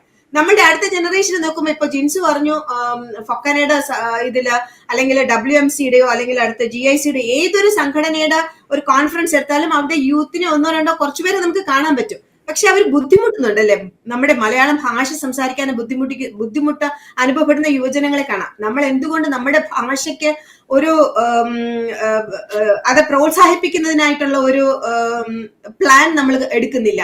തമിഴ് സംഘടനകൾ നമ്മൾ എടുത്തു കഴിഞ്ഞാൽ അവർ തമിഴ് പഠിപ്പിക്കുന്നതിനായിട്ട് തന്നെ പ്രത്യേകമായിട്ട് അവർ അതിനെ പരിപോഷിപ്പിക്കുന്നതിനായിട്ടുള്ള പല പല ക്ലാസ്സുകളും അത് ഒക്കെ ചെയ്യുന്നുണ്ട്. എന്തുകൊണ്ട് നമ്മൾ അതിനെ പ്രൊമോട്ട് ചെയ്യുന്നില്ല? ചെയ്യുന്നുണ്ടാവാം, ഞാൻ തീരെ അടച്ച് ഞാൻ പറയുന്നതല്ല. അങ്ങനെയുള്ള കാര്യങ്ങൾക്ക് നമ്മൾ എന്തുകൊണ്ട് ഇത് ചെയ്യുന്നില്ല? ഇനി നമ്മളുടെ അടുത്തൊരു ജനറേഷന് നമ്മൾ എന്തുകൊണ്ട് ലീഡർഷിപ്പ് കൊടുക്കുന്നില്ല? അവിടെയൊക്കെയാണ് നമ്മൾ, എനിക്ക് തോന്നുന്ന ഈ ലീഡർഷിപ്പ് കൊടുത്താലും നമ്മുടെ ഈ പുതിയ തലമുറ ഈ ഒരു സംഘടനകളൊക്കെ വരുന്നില്ല. അപ്പം ഈ സംഘടനകളുടെ നേതൃത്വത്തിലേക്ക് ഇപ്പം PC പറഞ്ഞതുപോലെ ഒരു ലീഡർഷിപ്പ് വാക്കുമുണ്ട്. അപ്പം ആ ലീഡർഷിപ്പിലേക്ക് വന്നു കഴിഞ്ഞാൽ മാത്രമേ നല്ലൊരു രീതിയിൽ ഈ സംഘടനകളെ കമ്മ്യൂണിറ്റിക്ക് പ്രയോജനകരമാകുന്ന രീതിയിൽ കൊണ്ടുപോകാൻ പറ്റുള്ളൂ. ഇപ്പോൾ വളരെ സൂപ്പർഫിഷ്യലായിട്ട് കുറെ കാര്യങ്ങൾ ഇപ്പൊ 40 വർഷം മുമ്പ് ഈ സംഘടന തുടങ്ങിയ സമയത്തെ പോലെ തന്നെയാണ് ഇപ്പോഴും ഇവര് ചെയ്യുന്ന. ചേഞ്ച് എന്തായാലും ആവശ്യമല്ലേ ജിൻസ്? ഞാൻ പറയുന്നത് ഇപ്പൊ ചേഞ്ച് വേണമല്ലോ. സോ ഞാനത് പറഞ്ഞു തുടങ്ങുമായിരുന്നു. സോ യൂത്തിനെ ഫോക്കസ് ചെയ്തുകൊണ്ട് പല കാര്യങ്ങളും ഞങ്ങൾ തുടങ്ങുന്നതേ ഉള്ളൂ. നമ്മൾ ആദ്യം തന്നെ നമ്മുടെ വീടുകളിൽ തന്നെ നമ്മുടെ കുട്ടികളോട് സംസാരിച്ച് തുടങ്ങണം. അവരിപ്പം എൻ്റെ മക്കളെ നല്ല മലയാളം മനസ്സിലാവും, ഒത്തിരി സംസാരിക്കത്തില്ല. പക്ഷേ അവരെ ഇപ്പോൾ ഒരു ഓണം പ്രോഗ്രാമിന് കൊണ്ടുപോകുന്നത് തന്നെ നമ്മുടെ ഒരു കൾച്ചറും നമ്മുടെ ട്രഡീഷനും അവരെ ഇൻട്രൊഡ്യൂസ് ചെയ്യുന്നതിൻ്റെ ഒരു ഭാഗമായിട്ടാണ്. അതിപ്പോൾ ഏത് ഏജിലാണ് നമുക്കതിനൊരു ഇൻട്രസ്റ്റ് വരുന്നത്, നമ്മൾ തുടങ്ങുമ്പോൾ തന്നെ നമ്മുടെ എത്രയും പെട്ടെന്ന് നമ്മുടെ കുട്ടികളെ അതിനകത്തേക്ക് കൊണ്ടുവരിക. പിന്നെ നമ്മൾ ഈ ട്രിപ്പ് പോകുന്നത് തന്നെയല്ലല്ലോ, അവർക്ക് മെൻ്റൽ ഇഷ്യൂസ്, അവരുടെ സൈക്കോളജിക്കൽ ഇഷ്യൂസ് ഒരുപാടുണ്ട്. നമ്മൾ അവരുമായിട്ടൊരു ബോണ്ട് നമ്മളെ കൊണ്ട് പറ്റുന്നില്ലെങ്കിൽ നമ്മൾ അവർക്ക് തെറപ്പി ചെയ്യേണ്ട സ്ഥാനത്താണെങ്കിൽ അവർക്ക് അങ്ങനെ ചെയ്തിട്ടാണെങ്കിൽ പോലും അവരെ കാര്യങ്ങൾ പഠിപ്പിക്കുക ചെയ്യേണ്ടത്. അത് നമ്മുടെ കൾച്ചറിനെ പറ്റി മാത്രമല്ല, അവർക്ക് അവരുടേതായ ഒരുപാട് ഇഷ്യൂസ് ഉണ്ട്. പിയർ പ്രഷറും അവർക്ക് പഠിക്കാനുള്ള കാര്യങ്ങൾക്ക് നമ്മൾ നാട്ടിൽ പഠിച്ചിട്ടൊക്കെ വരുന്നവർക്കുള്ളതിലൊക്കെ വലിയ ഇഷ്യൂസ് അവർക്ക് ചെറിയ ക്ലാസ്സുകൾ തൊട്ട് തന്നെയുണ്ട്. അതുകൊണ്ടാണ് ഇവിടെ ഈ ഗ്രാജുവേറ്റ് ചെയ്യാന്നൊക്കെ പറയുന്നത് വലിയൊരു വിഷയമാണെന്ന് പറയുന്നത്. കാരണം ഒരു 12ാം ക്ലാസ് ഗ്രാജുവേറ്റ് ചെയ്യാന്ന് പറയുന്നത് വലിയൊരു സംഭവം തന്നെയാണ്. കാരണം പിള്ളേർ ഒരുപാട് ഇഷ്യൂസിൽ കൂടെയാണ് പോകുന്നത്. സോ ഞങ്ങളുടെ ഈ WMCക്ക് അങ്ങനെയൊക്കെ ഒരു പ്ലാൻ ഉണ്ട്. ഞങ്ങൾ അതെല്ലാം വർക്കൗട്ട് ചെയ്തുകൊണ്ടിരിക്കുകയാണ്. ഞങ്ങൾ പിള്ളേരെ കൂടുതൽ ഫോക്കസ് ചെയ്യാനായിട്ട് അത് എല്ലാ ഏജ് ഗ്രൂപ്പിലുള്ള പിള്ളേരെ നമ്മൾ ഇൻവോൾവ് ചെയ്തുകൊണ്ട് അവരുടെ ആ സൈക്കോളജിക്കൽ നീഡ്സ് മുതൽ തന്നെ അതിനൊരു ഇമ്പോർട്ടൻസ് കൊടുത്തുകൊണ്ട് പല കാര്യങ്ങൾ ചെയ്യാനുള്ളൊരു പ്ലാൻ ഉണ്ട്. സോ പിള്ളേരെ മീറ്റപ്പ് ചെയ്യുന്ന അവർക്ക് ഇഷ്ടമുള്ള സ്പോർട്സ് അല്ലെ അവർക്ക് ഇൻട്രസ്റ്റഡ് ആയിട്ടുള്ള കാര്യങ്ങളിൽ അവരെ ഇൻവോൾവ് ചെയ്ത് കഴിഞ്ഞാൽ മാത്രമേ ഉള്ളൂ. അവർക്ക് റെസ്പോൺസിബിലിറ്റീസ് ചെറിയ രീതിയിൽ കൊടുത്ത് വലിയവർ അവരെ സൂപ്പർവൈസ് ചെയ്തുകൊണ്ട് തന്നെ വേണം അവരെ ലീഡർഷിപ്പിലേക്ക് കൊണ്ടുവരാനായിട്ട്. പ്രിയ പറഞ്ഞ നമ്മുടെ ഈ മലയാളി കമ്മ്യൂണിറ്റിനെ നമുക്ക് ഓർഗനൈസ് ചെയ്യുന്നതിന് തന്നെ വളരെ ബുദ്ധിമുട്ടുണ്ട്. കാരണം അങ്ങനെ ഒരു ഒത്തുകൂടുന്ന ഒരു ഗ്രൂപ്പ് അല്ല. പക്ഷെ നമുക്ക് എന്തോ നമ്മുടെ കമ്മ്യൂണിറ്റിക്ക് ഒരു ചെറിയ വിഷയമുണ്ട്. ഇപ്പൊ നോർത്ത് ഇന്ത്യൻ, ഇപ്പൊ ഹിന്ദി അല്ലെ മാർവാടി ഗുജറാത്തി ഒക്കെ അവർ സംസാരിക്കുന്ന, ഇവിടെ ജനിച്ചു വളർന്ന 2 തലമുറ കഴിഞ്ഞ പിള്ളേര് പോലും അവരുടെ ലോക്കൽ ലാംഗ്വേജ് സംസാരിക്കുന്നുണ്ട്. അത് നമ്മൾ അവരെ കാണുന്നുണ്ട്. അവരുടെ സംസ്കാരം അവർ അതുപോലെ തന്നെ പിന്തുടരുന്നുണ്ട്. വെജിറ്റേറിയൻ ആയിട്ടിരിക്കുന്ന 3ാം തലമുറയുള്ള ആൾക്കാരൊക്കെ നമുക്ക് അത്ഭുതത്തോട് കൂടി. പക്ഷെ നമ്മുടെ പിള്ളേര് നമ്മൾ പെട്ടെന്ന് തന്നെ ഈ കമ്മ്യൂണിറ്റിയുമായിട്ട് അല്ല നമ്മുടെ ഈ ഒരു തലമുറയായിട്ട് ഡിറ്റാച്ച് ചെയ്യുന്നുണ്ട്. അപ്പൊ അത് അങ്ങനെയുള്ള കുറെ വിഷയങ്ങളുണ്ട്. അപ്പൊ ഇവിടെയുള്ള പ്രധാനപ്പെട്ട എല്ലാ സംഘടനകളും അത് ഈ കുറച്ചുകൂടെ ക്രിയാത്മകമായിട്ടുള്ള പ്രവർത്തനങ്ങൾ കമ്മ്യൂണിറ്റിക്ക് വേണ്ടി ചെയ്യാൻ വേണ്ടി, അപ്പൊ നമ്മുടെ ഈ ഭാഷയും സംസ്കാരവും മാത്രമല്ല മറ്റുള്ള യുവതലമുറയിനെയും നമ്മുടെ ഈ പൈതൃകമൊക്കെ പറഞ്ഞ് മനസ്സിലാക്കി അല്ലെ അതിന് കൂട്ടി, ഇപ്പം പ്രിയ പറഞ്ഞ പോലെ കുറച്ചുകൂടെ പ്രയോജനകരമായ രീതിയിൽ ഈ പ്രവർത്തനങ്ങൾ മുന്നോട്ട് കൊണ്ടുപോകാൻ സാധിക്കട്ടെ. എനിവേ നമുക്ക് ഇതൊരു കുറച്ചുകൂടെ വിശാലമായ ഈ വിഷയത്തെക്കുറിച്ച് വീണ്ടും സംസാരിക്കാം. എനിവേ ഇന്ന് ഈ ഒരു കാര്യം ഞാനൊന്ന് പറഞ്ഞോട്ടെ. ഇപ്പം പുതിയ തലമുറയെ നമ്മുടെ സംഘടനയിലേക്ക് കൊണ്ടുവരുന്ന കാര്യം പറയുമ്പോൾ എൻ്റെ ഒരു കൂട്ടുകാരൻ്റെ മകൻ പറഞ്ഞത് he hate that organisation because you guys fight. അപ്പം നമ്മളെ കണ്ടിട്ടാണ് നമ്മുടെ കുട്ടികൾ പഠിക്കുന്നത്. പുതിയ തലമുറയിലെ സംഘടനയിലേക്ക് അവരാരും വരുന്നില്ല. ഇപ്പോൾ ലോക്കൽ ഓർഗനൈസേഷനിലേക്ക് കേരള അസോസിയേഷൻ ഇവിടെ ഡാലസിലുണ്ട്, അതുപോലെ പല കായഞ്ച് എന്ന് പറയുന്ന സംഘടനയുണ്ട്, പലയിടത്തും അങ്ങനെ ലോക്കൽ സംഘടനകൾ കുറെ കൂടെ കൾച്ചറലി പ്രൊമോട്ട് ചെയ്യുന്നുണ്ട്. ഇപ്പോൾ തന്നെ ഓണം തന്നെ ഇവിടുത്തെ ഒരു 3000 പേരുണ്ടായിരുന്നു കേരള അസോസിയേഷൻ ഓണം, ഞാനും പോയി പങ്കെടുക്കാൻ. അപ്പോൾ അവർ കുറെ കൂടെ ഈ കമ്മ്യൂണിറ്റിയിൽ ചെയ്യുന്നുണ്ട്. ഈ WMC എന്ന സംഘടന പണ്ട് ഞാൻ തന്നെ എത്രയോ ബ്ലഡ് ഡൊണേഷൻ ഡ്രൈവ് നടത്തിയിട്ടുണ്ട്, മെഡിക്കൽ ക്യാമ്പ് നടത്തിയിട്ടുണ്ട് ഇവിടെ തന്നെ. ഒത്തിരി കാര്യങ്ങൾ നമ്മൾ ഒരു കാലത്ത് ചെയ്തിട്ടുണ്ട്. ഇന്ന് ആ എന്തൂസിയാസം പോയി. പ്രിയപ്പെട്ട ഒരാൾ എന്തൂസിയാസ്റ്റോട് പറഞ്ഞു കേൾക്കുമ്പോൾ എനിക്ക് വളരെ സന്തോഷമുണ്ട്. I really appreciate that. ഞാൻ നെഗറ്റീവായിട്ടല്ല പറഞ്ഞത്, കാരണം അവരൊക്കെ പുതിയ ആൾക്കാരാണ്. അല്ല, നമുക്ക് എന്നാലും ഈ ജനറേഷൻ ഗ്യാപ്പ് എന്ന് പറഞ്ഞ ഒരു സംഭവമുണ്ട്. അപ്പൊ നമ്മൾ അതിനെ ആ ഒരു രീതിയിൽ മാത്രം എടുത്താൽ മതി. എനിവേ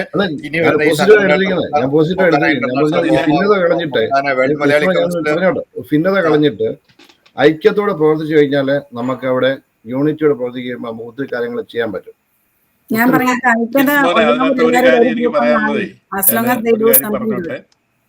അത് നമ്മുടെ ഈ യൂത്തിന്റെ കാര്യം പറഞ്ഞ് വളരെ ഇമ്പോർട്ടന്റ് ആയിട്ടുള്ള കാര്യമാണ്. നമ്മൾ പലരും ചെയ്യുന്ന ഒരു മിസ്റ്റേക്ക് എന്നാന്ന് വെച്ചിട്ടുണ്ടെങ്കിൽ നമ്മള് ഈ ഇമിഗ്രന്റ് കമ്മ്യൂണിറ്റി അവരെ ഇൻജെക്ട് ചെയ്യാണ്. ഇതാണ് നമ്മുടെ സംസ്കാരം, ഇതാണ് നമ്മൾ ചെയ്യേണ്ടതെന്ന്. ഒരിക്കലും അവരുടെ സൈഡിൽ നിന്ന് യൂത്തിന് പറയാൻ ഒരവസരം നമ്മൾ കൊടുക്കുന്നില്ല. ആക്ച്വലി എന്റെ ഒരു അഭിപ്രായത്തില്, ഞങ്ങളുടെ ഒരു കാഴ്ചപ്പാടില് യൂത്തിനല്ല എഡ്യൂക്കേഷൻ കൊടുക്കേണ്ടത്, നമ്മള് ഇവിടെ പ്രവാസികൾ അല്ലെങ്കിൽ ഇമിഗ്രന്റ് ആയിട്ട് വന്നിരിക്കുന്ന പേരൻസിനാണ് education. We have to think, we have to give an opportunity for them. Let them talk. ഇന്ന് വരെ പല യൂത്തിന്റെ കോൺഫറൻസിലും പേരൻസ് അല്ലെങ്കിൽ അഡൾട്ട് നമ്മൾ നാട്ടിൽ നിന്ന് വന്ന ആളുകൾ സബ്ജക്റ്റ് കൊടുക്കും, ആ സബ്ജക്റ്റ് അവരെ കൊണ്ട് ചെയ്യിപ്പിക്കും. അതല്ല ചെയ്യേണ്ടത്. We have to ask them what is your issue, എന്താണ് നിങ്ങൾക്ക് പ്രോബ്ലം. നിങ്ങൾക്ക് ഈ ഞങ്ങളുടെ മലയാളി പേരൻസ് ഇമിഗ്രൻസിൽ നിന്ന് എന്താണ് പ്രശ്നമെന്ന് ആരെങ്കിലും ചോദിച്ചിട്ടുണ്ടോ? അതാണ് നമ്മൾ അഡ്രസ് ചെയ്യേണ്ടത്. ഇനിവേ നമുക്കിത് കുറച്ചുകൂടെ വിശദമായിട്ട് പിന്നെ ചർച്ച ചെയ്യാം. ഇനിവേ ഇന്നത്തെ ഈ ചർച്ചയിൽ പങ്കെടുത്ത എല്ലാവർക്കും നന്ദി, നമസ്കാരം.